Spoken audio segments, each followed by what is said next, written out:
Welcome to the Bend Don't Break podcast. I am Aaron Schweitzer, your host, along with Central Oregon's most intriguing reporter, Laurel Bronze. This podcast is powered by The Source Weekly, Bend's locally owned newspaper. Our guest today is Luann Abrams. She is the founder of CEOX and a board member of the Strengthening Central Oregon Political Action Committee, or as you may have seen, SCOPAC. Aerospace engineering degree was attained from Embry-Riddle Aeronautical University. She worked for a startup aircraft company for 15 years. She also helped build the Women in STEAM group here in Central Oregon, which is an acronym for Science, Technology, Engineering, Arts, and Math. She founded her new company, CEOX, which provides a way for her to advocate for women in leadership roles throughout the country. We wanted to have Luann on today to talk about her role in the community as both a proponent of women in leadership and tech, but also as a board member of the SCOPAC. And the PAC had a lot of success this election, or at least we're going to ask Luann about her measurement of that success.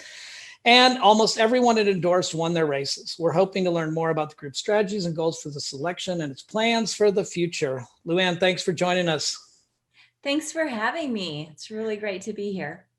When we actually air this podcast, I'm not sure, what we're going to be doing, what will have happened in the election. But as we were saying prior to everybody getting on, we're just grateful for a little quiet space right now as we wait for the election tallies to come in. So thanks for being with us. Maybe we could start by having you tell us a little bit about your career in technology. I imagine aeronautics is a male-dominated field when you entered it early on. And what did you learn from that experience that inspired you to go on to do the work you're doing today?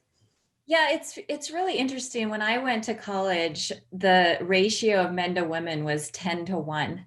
And after recently talking to my alma mater, I found out that it has not improved greatly at that college. And so I've been in, very male-dominated industries for most of my career.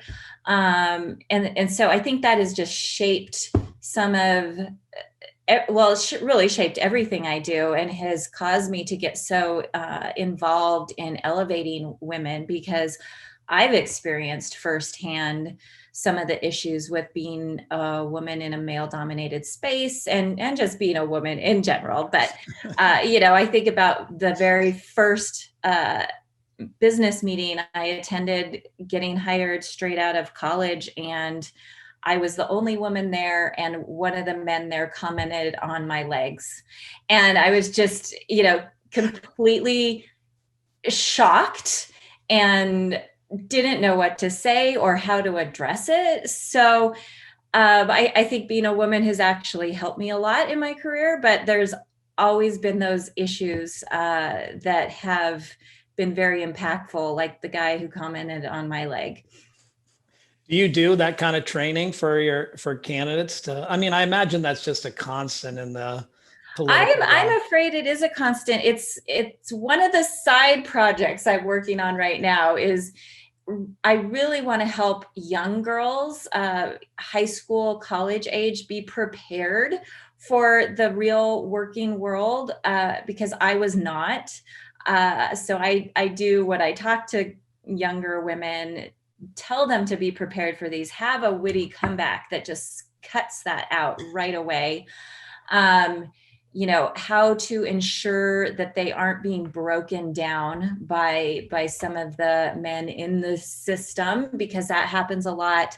I found that happened to me many times, where an older, accomplished engineer was really trying to make me feel like I wasn't smart enough and I wasn't good enough, when in fact they actually didn't know the answer to the problem either. And that was kind of their way of getting out of it. So I would love to create a course very specific to that. In the meantime, every time I have the opportunity to talk to a young woman, I always bring that up. And I also always ask, have you considered being a CEO? Because I think it's critical for women to start thinking about being in leadership even at a young age, versus just kind of floating through and being guided to where they might not want to be. If they have that idea in their head from the very beginning of being in political office or being on a board or being a CEO, I think that will help guide them and get them there quickly. Well, maybe tell us a little bit more about the STEAM program. And I'm not sure how much of this plays into, I mean, it's pretty focused on the educational basics, but maybe explain a little bit more about that program. Yeah, so it's a program sponsored by TAO, Technology Association of Oregon, and really it's volunteers in our community trying to activate the women in STEAM community here. So before COVID hit, we were having regular mixers where we'd just come together and talk, connect, sometimes help solve problems. We created a mentorship program for more accomplished professionals to connect with younger up and coming professionals.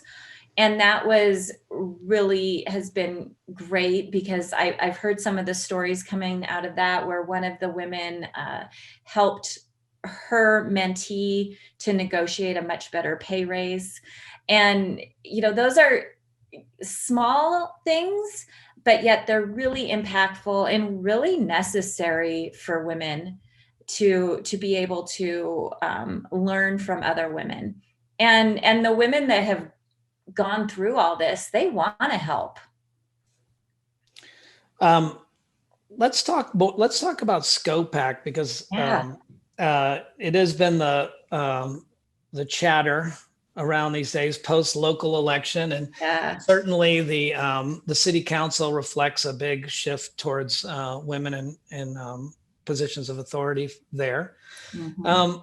Talk about what your goals were, and we'll start firing a lot of questions at you that we've have about SCOPAC, but let's just get a basic understanding about how it came about to start. Sure. Well, SCOPAC was a brainchild of several people, but Carolyn Fitchett, Carrie Douglas, they really wanted to create a PAC that was community focused and really focused on common sense solutions to the problems in our area. And it was important to be nonpartisan and really get money behind candidates who are underrepresented and really trying to make great change. So a lot of PACs out there currently are very black and white. Like you have to have like developers, you want to be very focused on solving their problems, but the problems in our community are wide ranging and there's wide ranging solutions for them as well. So we wanted to allow for people with different solutions that might not fit any individual PAC to be able to get funding. And the biggest focus is really getting these underrepresented individuals running for office and helping them make them successful. And underrepresented really is a wide-ranging word for us. We don't have a perfect definition of that, but it is women, because women are not running for office. They're often stuck with all of the other household duties, family duties that sometimes prevent them from being able to take that extra time to run for office. Sure. It's focused on the BIPOC community. It's even one of the things we consider being underrepresented is renters in our community, because most people that run for office tend to be a little more advanced in age and in wealth, especially in Bend. So it's important that we get renters in our community running for office because they bring a completely different perspective of the problems they face and solutions that they can bring to the table. Luann, so I mean, in the history of PACs within Central Oregon, and granted, my history only goes back 20 years, but you've had your standard business-oriented PACs like the Chamber, COBA, COVA, and they are also nonpartisan. However, their value system or their drive on business has been almost exclusively focused on conservative candidates and pushing those conservative candidates forward. And that was certainly the case in this election as well. Mhm. Your group is also nonpartisan, but at the same time, the values that you're talking about and espousing are certainly more progressive. They lean more blue, and the slate of candidates that you had was also blue. And that is a first for the community to have that kind of group. And you saw, you know, a great deal of success in this last election. Do you feel like that's been overdue? And how much do you think you're gonna, I mean, how do you adhere to that nonpartisan tag when you've got a whole slate of blue candidates on your roster? Yeah, absolutely. So first of all, keep in mind that we are really only a year in. This is our first Sure. big election. We're still trying to figure things out. This past year was spent really going through and trying to develop our mission and our vision. And I think that after this great learning experience of our first big election, we're going to take that and make some adjustments going forward as well.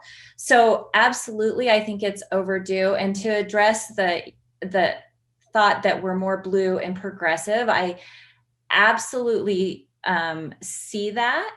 But I want to make it clear that our big bellwether issues that we talk about in order to support a candidate are things that are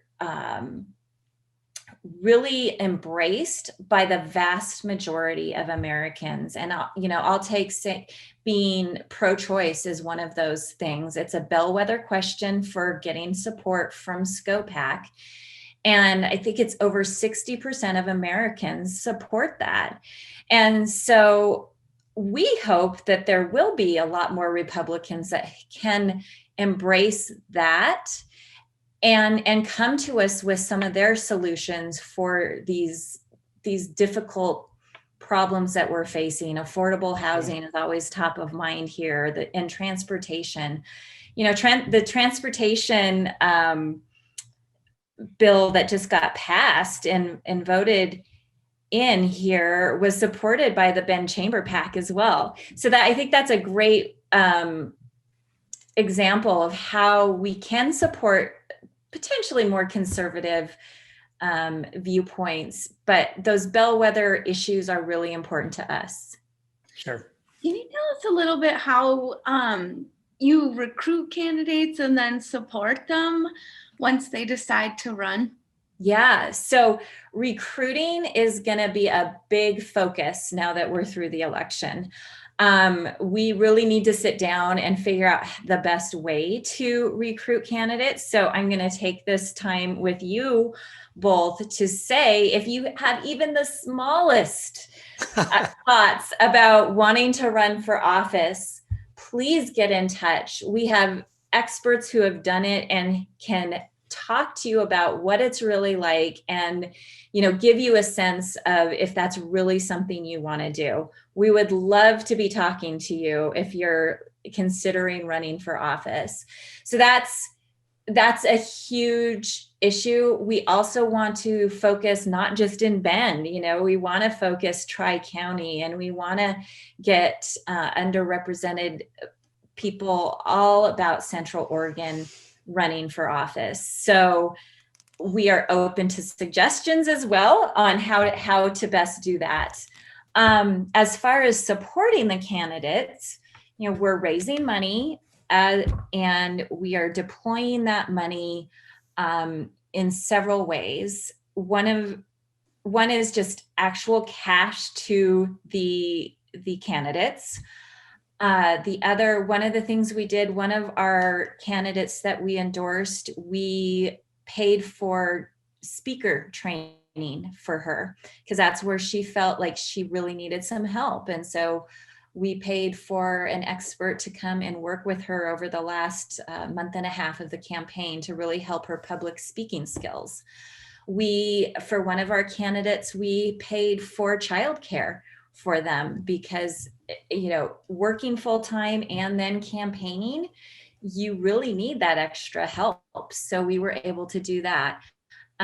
We will mentor for campaigning ideas and best processes for campaigning.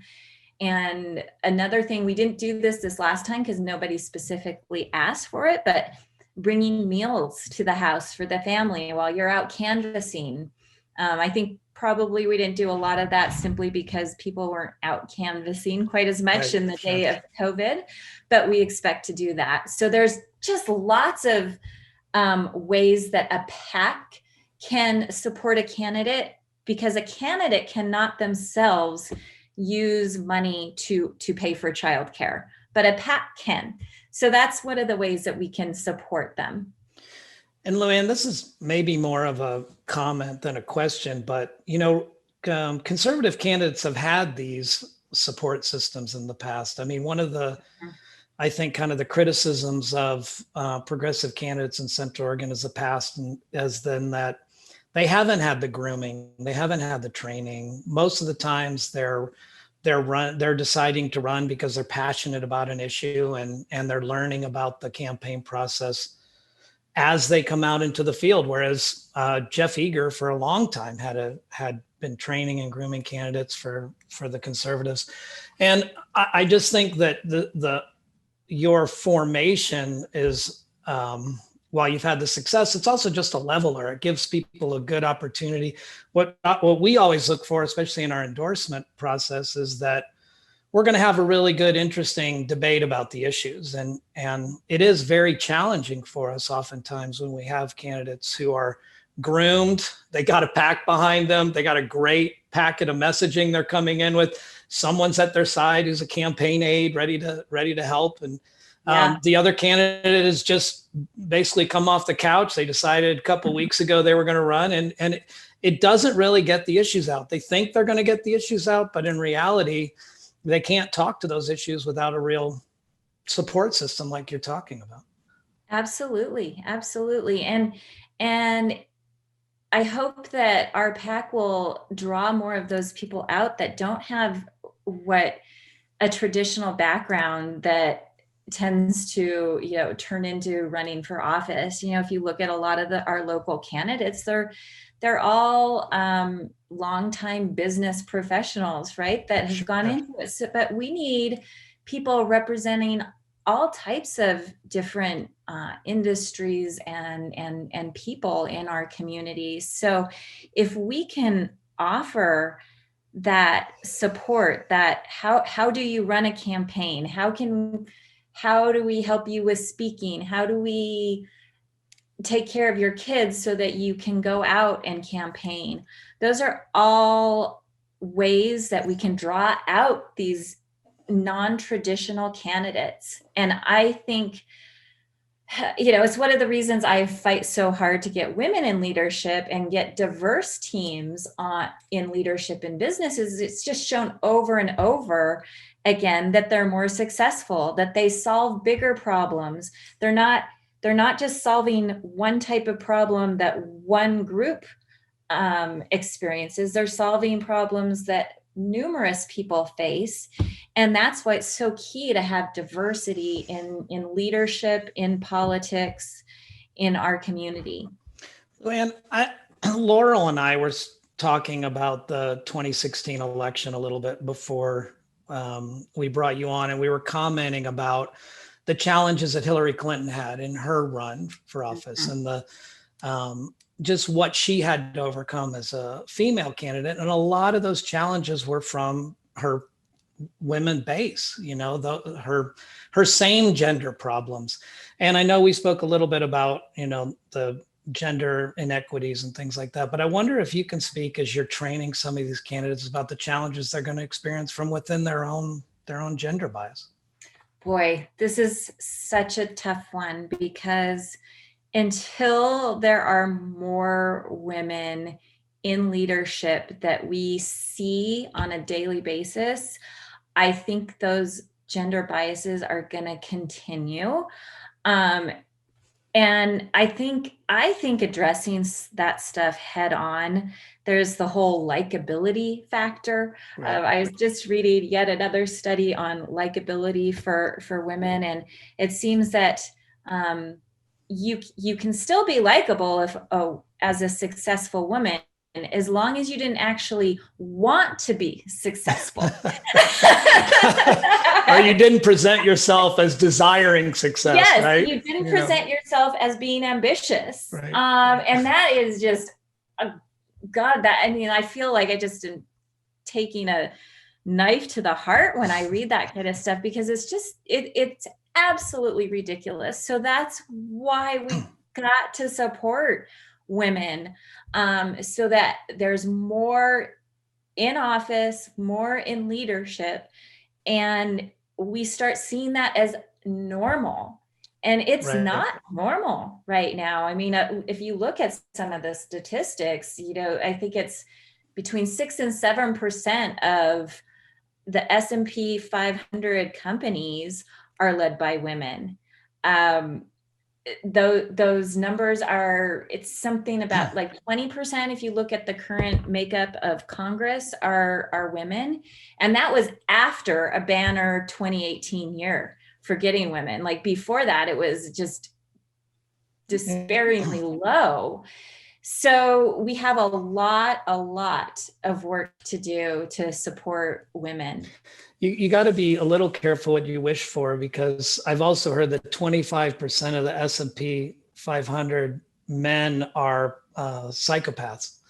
And that's a characteristic. So I don't know what that's going to look like as the gender mix starts equalizing. I have a theory on that, because what we've done up to this point, our society has really supported and thought that those characteristics, those traditional leadership characteristics of that command and control are what we need to elevate, when in fact it's shown that those are some of the worst leadership characteristics. So again, as we get more people and more women that are showing the success of these different and better leadership skills that aren't that authoritarian, things will start to shift, and hopefully we'll see that hockey stick growth.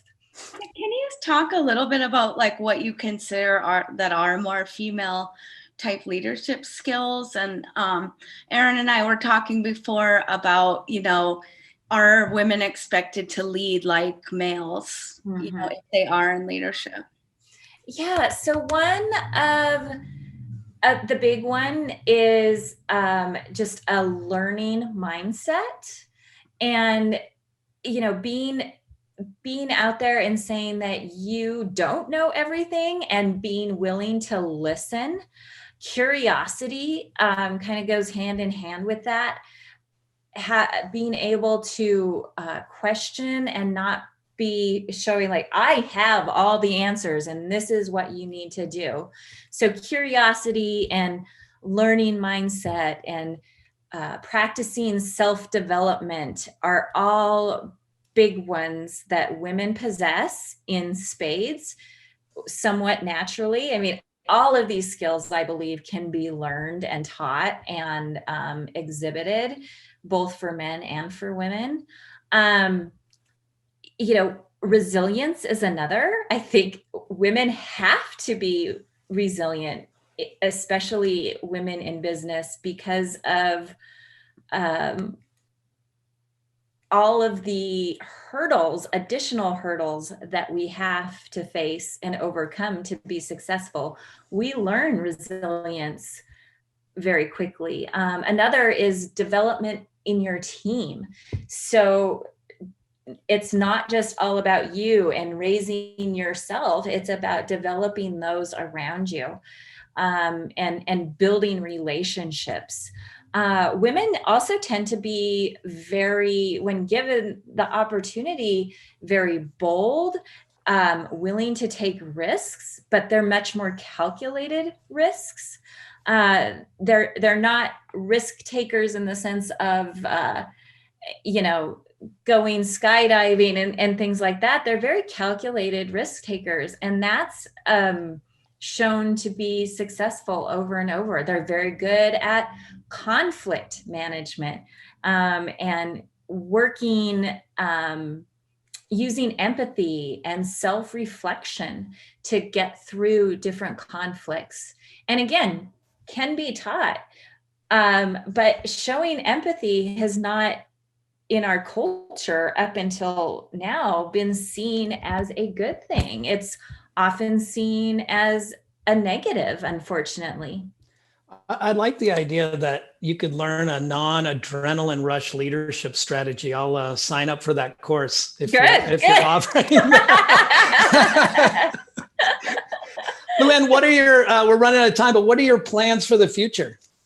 Oh gosh. So really making great gains with CEOX. So this next year, we've placed a couple board members and a CEO in the past few months. So hoping that just really accelerates and continues over 2021. So that's that side.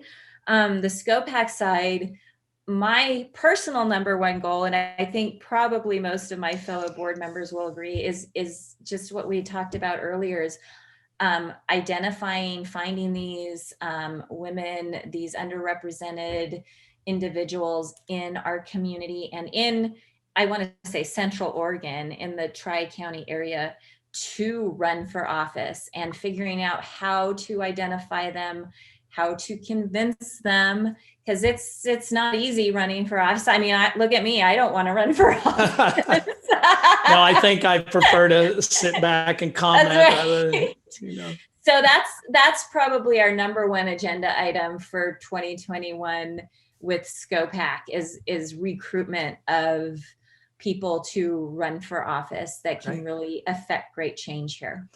Well, it seemed like that was one of your themes even for this office. I mean, I know in our conversations with candidates who you had endorsed and some who you had trained, I mean, that they had that mindset coming in that they wanted to win, but they also were in it for the experience, which was also a new thing I hadn't heard very much before, that they were more process driven than goal line. I mean, of course, they all want to win, but absolutely. Well, and that's, I think, how we can affect change even broader beyond, and why we focus locally here is that a lot of these people then can run for state office and then maybe a federal office. So it's a great way to dip your toe into politics locally with our support, and then grow from there. Great. Well, Luann, thank you for spending this time. We're going to probably get off this podcast and go back to our Twitter feeds and news feeds and see where we're at. I guarantee it's not going to be resolved by the time this airs. So everybody stay calm. We're going to make it.